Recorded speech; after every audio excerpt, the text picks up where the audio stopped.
Welcome back to Real Sports Talk. It's your boy Run It Up Rue, and today we talking Jimmy Butler suspended once again, but this time indefinitely. He walked out on practice after being informed he was not going to start tonight. He said, "Fuck that shit," and Pat said, "No, fuck you."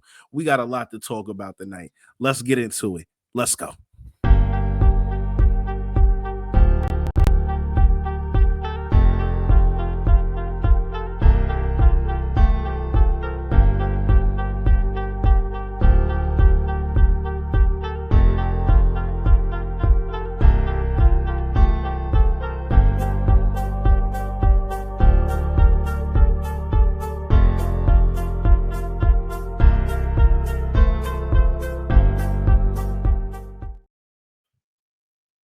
The Miami Heat are currently losing to the Orlando Magic right now, 106-103. As I'm dropping this video and talking with you guys, Jimmy Butler sent home after walking out on practice, after being informed he was not starting tonight. He did not appreciate that. I believe Jimmy feels like Pat is playing with him, and I feel like Pat feel like Jimmy think he's running shit. So at the end of the day, is this Jimmy's fault or is this going to be Pat's fault? Jimmy has played 25 games for the Miami Heat this season. He's averaging 17 points, 5.2 rebounds, 4.8 assists, and an overall 54% from the field goal. I mean, that's not really a lot to talk about. That's not MVP worthy, but he hasn't been there. And if we're talking about cohesion with the team, something's going on underneath. I don't think it's right that other players would have to speak on this situation, especially at the end of the day when we're talking about Jimmy just trying to get paid. Now, I know he does have I believe, $50 million player option for like next season. So I believe he's under contract for the next 2 seasons. So, the brother trying to get paid. Do I agree with how he's trying to go about it? Not really, but that seems to be the trend nowadays for superstar athletes looking to get paid, or they threaten to go elsewhere. I think Pat called Jimmy on his bluff and said, well, look, I'll trade you, but Pat's not about to get rid of Jimmy for peanuts at all. And I think Jimmy is upset with that. I think he wants Pat to take whatever he can get, specifically from the Phoenix Suns. And I don't think Pat's really feeling like he owed Jimmy any favors. I know Pat didn't appreciate the comments Jimmy made after the Boston Celtics won the championship, as far as, where he feels like the Miami Heat could be, or should have been. And Pat's just basically like, yo, until you there, shut up and play. Now, I know athletes nowadays don't want to be told to shut up and dribble, don't want to be told to shut up and catch a ball. But, as somebody who gets up and clock a 9 to 5, man, shut up, because he's getting paid. If they don't, you're out the door. You're 1 foot out the door. You've been suspended. You're in and out the lineup, and this team must move on. Life must move on after Jimmy, and no better time to start than now. So, I'm behind the team. I'm not necessarily saying I'm behind Pat on the move, but and if we talking about cohesion within the lineup, it makes sense because he's still able to affect the game, and Miami can start taking a look at what it's going to look like without Jimmy there. Because I don't think in any trade for Jimmy right now is he going to get a superstar back for Jimmy. Um, I mean, even without all this beef and drama, I don't think he was going to get a superstar back for Jimmy. But it's also now a pill. Are we talking second rounders, or are we talking third, and later on?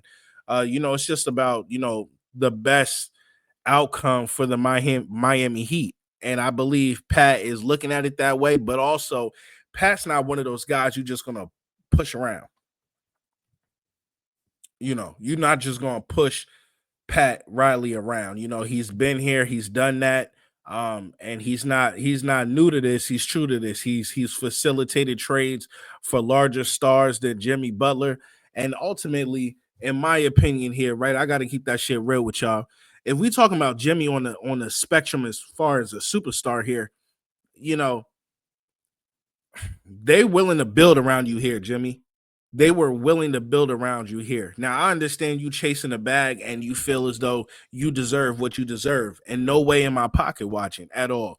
But when we get down to the nitty gritty, once you leave Miami, you will never set foot in an arena as being the number one option for any team. You will not be the star that other players are looking to on the bench.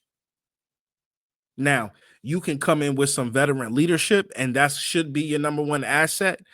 He's, he's not heavily injured. You know what I'm saying? I believe it's more about money is why he's not been with the team. It's not due to injury. So he is healthy. But if we're talking on the spectrum of superstars, he's not even he's at least two tiers below, maybe a tier below. Yeah, a tier below Jason Tatum, LeBron, uh, uh, Shea, guys like that. I think he's a tier below. I think he's right there with like the Donovan Mitchells out there in Cleveland, guys like that, because at the end of the day, playoff Jimmy still hasn't won anything. For everything that for all that is worth, he has not been able to get a team over the hump as far as hosting up that trophy at the end of it all. Now, I believe he does have a finals appearance, but at the end of the day, they didn't win anything, and he hasn't won anything. He hasn't been an MVP. He's not winning any scoring titles and stuff like that. And Jimmy still plays a specific kind of way. Jimmy plays a lot of ISO ball. Jimmy needs the ball in his hand to make things look good for Jimmy. Now he's a heck of a facilitator, but that's when his mind is in the game. Right now, his mind, he feels right. He feels right within himself. He said things will come out later. I'm guessing between him and Pat once he's out of there fully. So they'll, watch out for the next video when it comes down to this crazy stuff. But if we just talking about the here and now, um, I think Jimmy, it's too late. I feel like maybe if a conversation, if he really sat down, wholeheartedly, and was open to what Pat had to say, maybe they could have fixed some things out. I'm just saying, nowhere else was Jimmy going to be the guy. If Jimmy was going to fine, let me play out my contract. Maybe on the back end, let's talk about an extension here. Where how are you feeling? Are we going to be able to bring in another superstar to help me really? Because if you bring in another superstar with Jimmy on this roster, it's a good roster. We're talking about now just building a bench. You know what I'm saying? You're just talking about building a bench at this point because you got Bam, you got Tyler. You know what I'm saying? You bring in a mid tier level point guard, somebody who's still young, fresh legs, can play the minutes, can facilitate that rock, can get the ball in and out, and for put Jimmy in spots where Jimmy can shine. I think Miami still would have ran through Jimmy. So, sometimes when these players are chasing a bag, I think it's obvious that you are chasing a bag. You know what I mean? You're not necessarily out here looking title hunting. You're not necessarily making those moves to get a title hunt. Now, it's easy to say, yo, throw me on a roster with like two to three other, two other superstars. Because if he landed on Phoenix, they would have had to let go of somebody. And Bradley Beal is not somebody they were looking to build around in Miami. So that's a reason why that deal has not really gone through. But if you're looking at other franchises, I'm not sure who's coming up off of a superstar that's already in place for Jimmy Butler.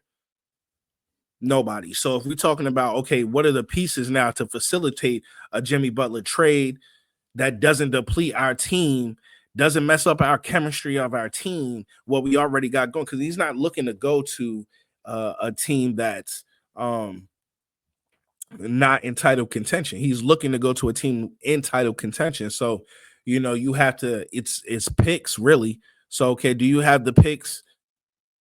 Is that an attractive deal to Miami? At the end of the day, is Pat really looking for the best deal, or is he looking to put one, stick one to Jimmy?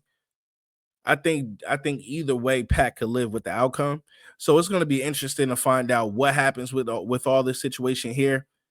Um, right now it's tied 108, 108. They're battling with Orlando. Orlando is right above them. They're in seventh place. Miami is in eighth place in seeding.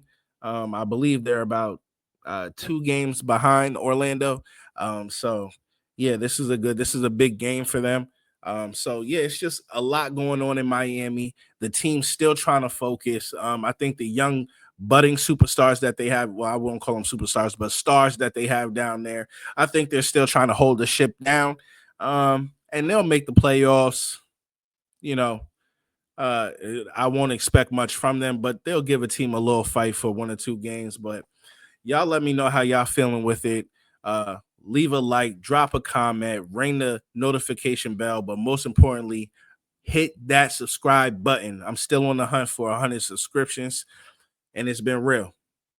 I holla.